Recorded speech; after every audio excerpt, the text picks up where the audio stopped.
Former French President Nicolas Sarkozy has been convicted of criminal conspiracy and sentenced to 5 years in prison for accepting illegal campaign funds from Libya's former leader, Muammar Gaddafi.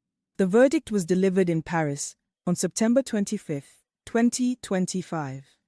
It marks the first time in modern French history that a former head of state has been found guilty in a case linking alleged illicit campaign financing from Libya's government under Muammar Gaddafi to high-level financial misconduct in France. In 2011, Sarkozy played a central role in the Western military intervention in Libya.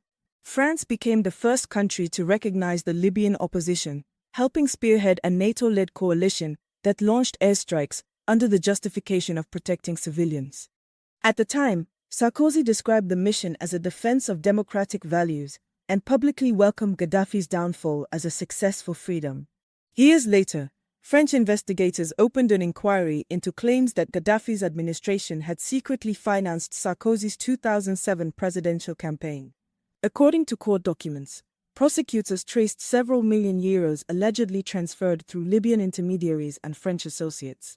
The former president has denied the charges and argued that the proceedings are politically motivated. However, the Paris court described the offense as carrying exceptional gravity. Sarkozy is expected to appeal the ruling, but may still face imprisonment during the process. NATO's 2011 intervention in Libya, in which France played a leading role, contributed to the collapse of Gaddafi's regime and triggered a prolonged period of instability across North and West Africa. Weapons from Libyan stockpiles spread throughout the region, fueling armed groups and cross-border insurgencies in Mali, Niger, Burkina Faso, and Chad.